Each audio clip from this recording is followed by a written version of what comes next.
This is the continuation of the second video.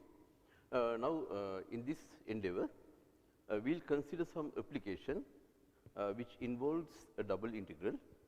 Here we need to find the volume bounded by these planes. You know, when x is equal to 0, that means it is the xy plane.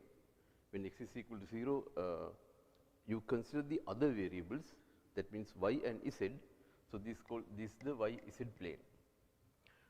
In this case, when y is equal to 0, this x z plane, this one, the plane closer to us.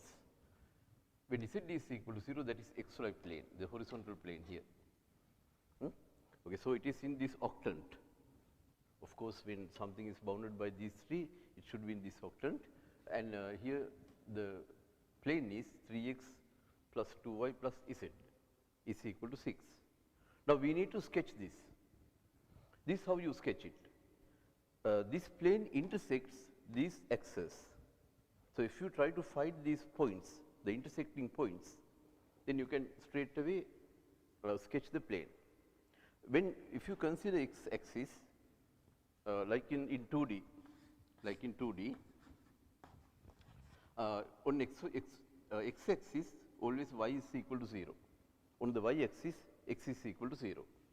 So, in this case,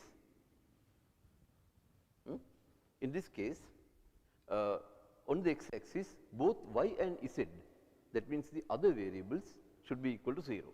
So, on x axis, right, we will both y and z are equal to 0. So, I am going to find the intercept point.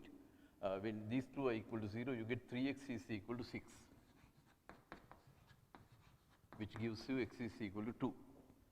On y axis, both x and z, the other two variables, are equal to 0. These two are equal to 0. So, you will end up with 2y is equal to 6. So, y is equal to 3. Similarly, on the z axis, the other two variables are equal to 0. That means, both x and y are equal to 0. X and y are equal to 0. So, you straight away get z is equal to 6.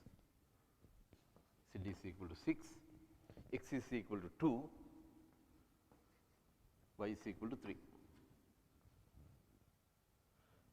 A plane is an infinite, like it's even though it's two-dimensional, you can go along to infinity in any direction, but to infinity along any direction. However, here if you try to sketch the plane, it will cover everything. Therefore, you simply show a portion of that plane. That is what we are going to do. The portion sitting in the first octant, right. So, this is that plane. So, it is not exactly a pyramid, but like a pyramid like thing. So, we need to find the volume bounded by these three, volume bounded by these three coordinate planes and this plane 3x plus 2y plus z is equal to 6. Now, how do you how do you get the infinitesimal object? Okay. You take a tower like thing. Here,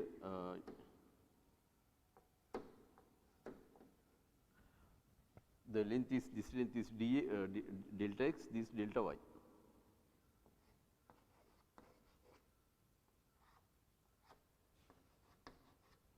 So, this area is delta x, delta y.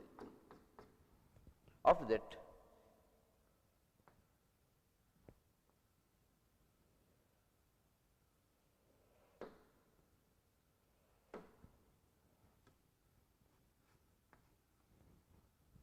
the height of the tower is z.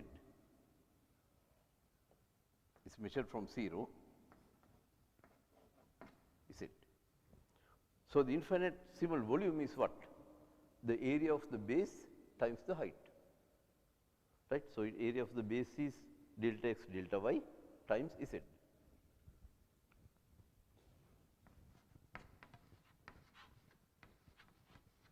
Now, when delta x and delta y go to 0, you denote them as dx and dy respectively. So, you put z here. Now, the limits. The limits of x. Now, x and y are on this plane, horizontal plane. Therefore, let me take the horizontal plane, only the horizontal plane, so that I can mark the limits easily. X, y. On the horizontal plane, you have to consider this line, which connects 2 and 3. 2 on the x-axis, 3 on the y-axis.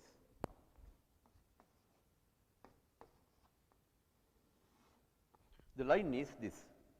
You can get the equation of the line from here as well. If you delete z, because on this plane z is equal to 0. On xy plane z is equal to 0. When you delete this, you get 3x plus 2y is equal to 6. You can see that, just to verify it, when y is equal to 0, you see 3x is 6, that means x is 2. When x is equal to 0, 2y is 6, when that means y is equal to 3. So, we need to consider limit, how delta x and delta y vary here, right? This delta x, this delta y. First, since we wrote it like this, we have to consider the limits of x first. What are the limits of x? X goes from here to, means 0, from this line to this line, 0 to this line. On this line, what is x? X is, you make x a subject, take y to the other side and divide it by 3. So, x is equal to 6 minus 2y divided by 3 along this curve. Therefore, x goes from 0 to here. X goes from 0 to 6 minus 2y over 3. Now, when it comes to y, we do not have to worry about it too much. Y goes from 0 to 3.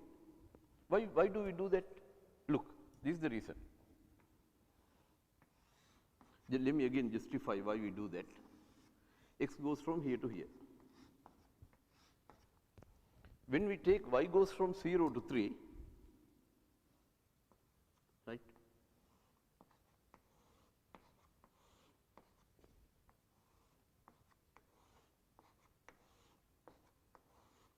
Look, both lines intersect only in this area. Therefore, you do not have to worry about too much when you take the limits of y. Just take the lower limit and the upper limit. In the last integral, or pertaining to the last integral, you have to take the lower limit and the upper limit as the limits. But in the interior integrals where the integral sign is sitting inside, then you have to consider the exact limit of that variable. Now, you cannot take x goes from 0 to 2. If you do that, you will get this rectangle. Here you have to take x goes from here to this line. But when you consider the last variable, just take the lower limit and the upper limit. That will, it suffices to do that. Look, you can see it from the diagram. When x goes from here to here. But you can see both horizontal and vertical arrows intersect only in this region. That means we consider only that region. Now, limits of y 0 to 3 is 0 to 6 minus 2y over 3.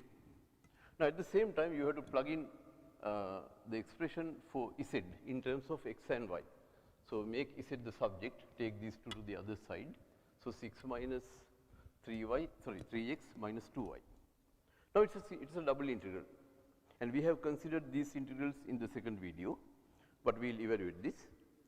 So, here again, for the sake of clarity, you can no need to put parenthesis, we will straight away integrate it. X is the variable, so you get 6x here. Here you get 3 times x squared over 2.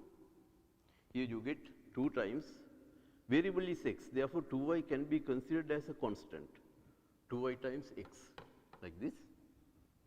Now, assign the limits, 0 to this here,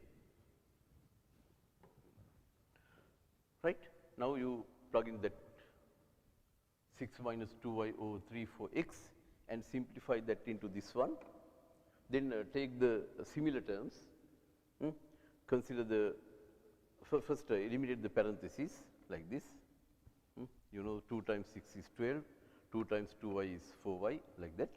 You eliminate the parentheses. Now put the similar terms together. The terms carrying y squared, there are only 2 of them. So this minus 2/3, this plus 4/3. So that will add up to this one. There are 3 terms carrying y. These 2 will go away, leaving minus 4y here. There are 2 terms carrying 2 constant terms. They will add up to 6. Now integrate. You can integrate it like this. Then you can simplify it into this one, right? Plug in the limits. You will end up with this, which will in turn give you 6 cubic units. That means the area of that pyramid like thing is equal to 6 cubic units. Okay. All right. In the next video, we will consider triple integrals. Okay. Thank you.